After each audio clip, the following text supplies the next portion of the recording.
America न्यायालय ने भारत के दूसरे सबसे बड़े धनी व्यक्ति गौतम अडानी पर रिश्वतखोरी और धोखाधड़ी के मामले में उनके खिलाफ गिरफ्तारी का वारंट जारी कर दिया है।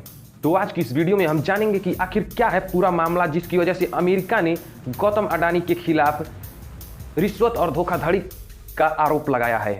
तब तक आप चैनल को सब्सक्राइब कर लीजिए। अगर बात करें गौतम अडानी की कंपनियों की रियल एस्टेट से लेकर power plant, cement, green energy, कोयल खनन, मतलब इस तरह की कई कंपनियां हैं जो कि अडानी ग्रुप की हैं। हालांकि इंडिया में अंबानी अडानी तो चलता रहता है। अगर विश्व स्तरीय बात करें तो गौतम अडानी के कई सारे ऐसे प्रोजेक्ट हैं जो विवाद के घेरे में हैं, जिसको लेकर केन्या, ऑस्ट्रेलिया, श्रीलंका, बांग्लादेश जैसे देशों में प्रोटेस्ट किए गए। अब बात आती है कि आखिर अमेरिका ने गौतम अडानी के खिलाफ अरेस्ट वारंट क्यों जारी किया। यह समझने के लिए हमें अमेरिका के कानूनी अधिनियमों को थोड़ा सा समझना होगा।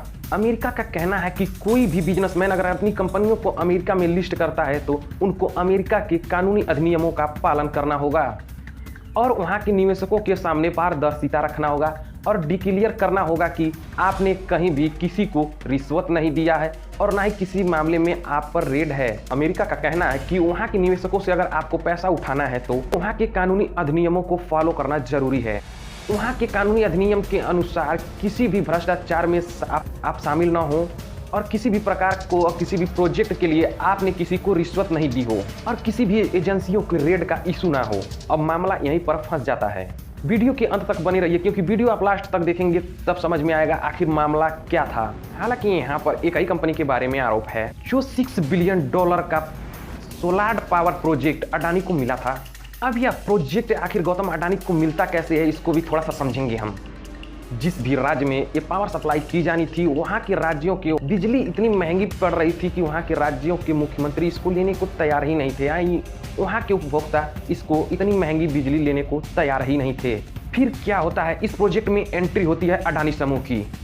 फिर क्या होता है, गौतम अडानी सहित उनके कंपनी के 7 वरिष्ठ व्यावसायिक अधिकारी और उनके भतीजे सागर अडानी ये सब मिलकर एक साजिश रचते हैं सोलार पावर प्रोजेक्ट को हासिल करने के लिए, यानी सौर ऊर्जा अनुबंध हासिल करने के लिए यह लोग साजिश रचते हैं। ये लोग सोलार पावर प्रोजेक्ट को यानी सौर ऊर्जा अनुबंध हासिल करने के लिए भारतीय अधिकारियों को $250 मिलियन की रिश्वत देने का वादा किया था।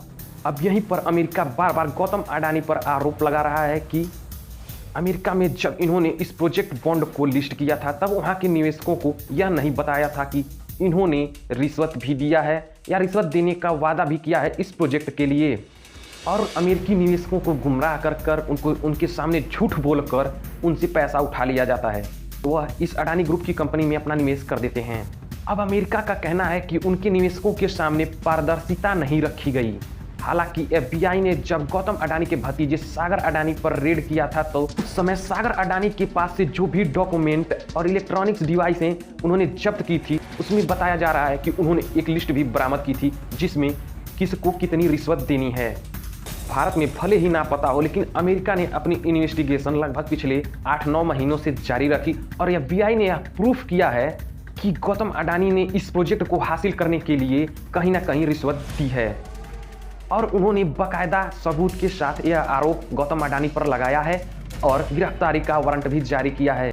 जो जांच इन्वेस्टिगेशन भारतीय सरकार को करनी चाहिए थी वह जांच और इन्वेस्टिगेशन अमेरिका करती है। अगर देखें तो बस यह एक छोटी सी बात है। अमेरिका को हालांकि इसमें कोई ज़्यादा मतलब नहीं है। अमेरिका को सिर्फ अपने निवेशकों से मतलब है कि क्योंकि FBI ने प्रूफ किया है कि जब इस मामले में ब्लूमबर्ग की एक रिपोर्ट आती है तो अमेरिका के निवेशकों ने गौतम अडानी से पूछा, लेकिन उनका जवाब सीधा सीधा रहता है कि नहीं, उन्होंने किसी को इस प्रोजेक्ट के लिए रिश्वत नहीं दी है और ना ही किसी भी प्रकार की धोखाधड़ी की है। वह साफ साफ अमेरिका के निवेशकों से मना कर देते हैं कि ऐसा किसी भी प्रकार का मामला उन पर नहीं है। हालांकि इस आरोप के बाद गौतम अडानी की कंपनी से डील के बाद केन्या ने अपनी 600 करोड़ की डील कैंसिल कर दी। अडानी की जो कंपनियां हैं वह अमेरिका में ही नहीं बल्कि ऑस्ट्रेलिया, बांग्लादेश और कई देशों में भी विवाद के घेरे में हैं। तो दोस्तों आप लोगों का बहुत बहुत धन्यवाद वीडियो को लास्ट तक देखने के लिए। वीडियो पसंद आई हो तो वीडियो को लाइक कीजिए, चैनल को सब्सक्राइब कीजिए और वीडियो को शेयर कीजिए। जय हिंद।